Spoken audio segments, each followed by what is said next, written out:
Hi everyone, it's me again, Amanda Betcher. I'm in my husband's office today, so enjoy the different scenery, I guess. Today I'm doing Racing Against Your Heart, the effects of type A personality has on your health, specifically your heart health. This study was conducted by Meyer Freeman and Ray Rosenman. This article covers behavior psychology and personality psychology. This study is about individuals who experience chronic stress due to an over-excessive need to meet deadlines, and extreme competitiveness, and economic frustrations. These individuals are more likely to have and develop heart disease. The significance of this study is that prior to Friedman's and Rosenman's work, it was believed that the health was limited to physiological aspects only. Your personality had no impact on your health. In actuality, your personality needs to be taken in consideration for prognosis, treatment, intervention, and prevention. So, in the late 1950s, Friedman, a cardiologist, was made aware that his furniture was being worn thin only on the edges. So his patients were just sitting just on the edge of the seats. And this prompted him to investigate further in this type of behavior. And so he and Rosenman, also a cardiologist, decided to send out surveys to physicians and such to try to get more information on what their findings are.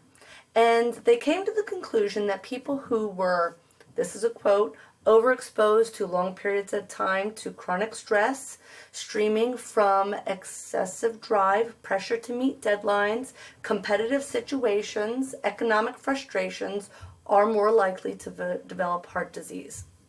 So Friedman and Rosenman wanted to investigate into this information. So it was the observable behaviors for individuals who increased levels of cholesterol, who had increased levels of cholesterol and therefore had coronary or heart disease. And from there they decided to create two models, a pattern A group personality traits, which are also called the hurry up disease. That's intensive drive to reach goals, hyper competitive, overachiever, over-involved in multiple projects that all have deadlines, the need to rush through everything, and hyper-alert and vigilant. And then there's pattern B personality traits, also called the laid-back personality. And these individuals have no drive, no ambition, no sense of time or urgency. They do have a sense of time, they just don't have a sense of urgency. No desire to be competitive, no involvement in deadlines. And so to conduct their research, they needed to find individuals that matched both of these characteristics for both pattern A and pattern B. So they contacted large companies and asked them for individuals who matched both of these groups.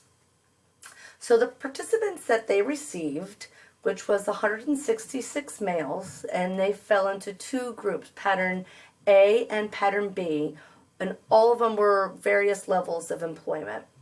The research was conducted several different ways. First, Friedman and Rosenman collected data from their participants and their families, and this information consisted of family history of heart disease, how much they worked, slept, and exercised per week. Their habits such as smoking, eating, and alcohol intake were also collected. And while they were collecting this information, they were watching the participants to see their behavior. They wanted to see if they fell fully into category A and category B, or if they were partial A, partial B, I guess more in the middle of each. So the second part of their research was that they asked the participants to make a food diary of everything they ate for 1 week. And this information then was analyzed by a hospital dietitian. The third part of their study, Friedman and Rosenman took blood samples from the participants. They did this to measure how much time it took for their blood to clot. And they also checked their cholesterol levels. The participants that already had coronary heart disease, that was validated through echocardiogram and via Arcus senilis.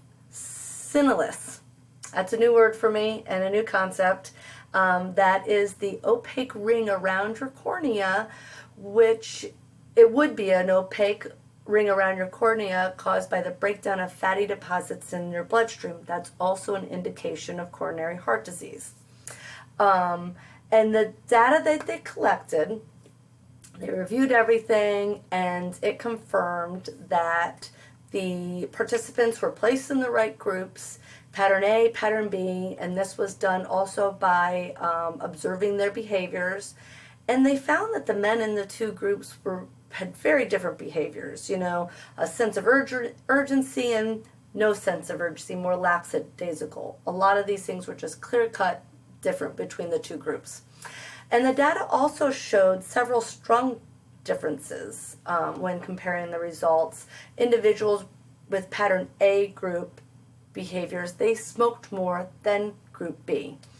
And also, very interesting, the clotting times were significantly different between the two groups. So it was found that participants in group B had a slower clotting time of 7.2, which provides less risk, and participants in pattern A group had a faster clotting of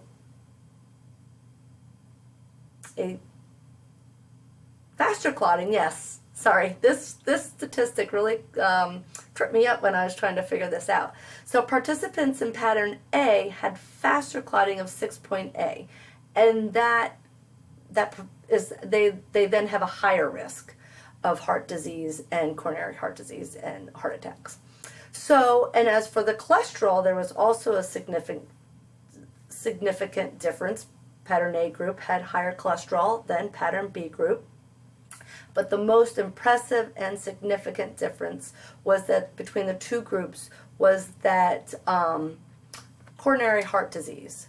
Pattern A group individuals had 28% evidence of coronary heart disease.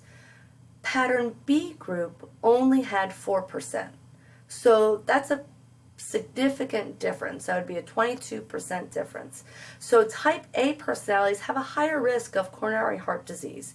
So if you are a type A personality, if you're unsure if you're a type A personality, take the quiz in the book, and if you are, you should make sure that you're getting checked out by a cardiologist or think about making an appointment. So the pros of this is that Friedman and Rosenman followed the research guidelines to avoid any bias. They used third-party dietitians to analyze the participants' food diaries, and the dietitians were unaware of the study. They also used cardiologists to interpret the findings that also not involved in the study. So the cons of the experiment is that it was only conducted by men. So I would say between the last 60 to 70 years of what I've searched for, there's not been a study on personality, type A personality, and coronary heart disease.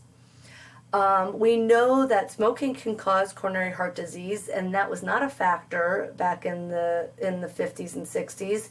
So coronary heart disease can be a symptom of smoking, because remember, group A, pattern A group, those participants smoked more than group B.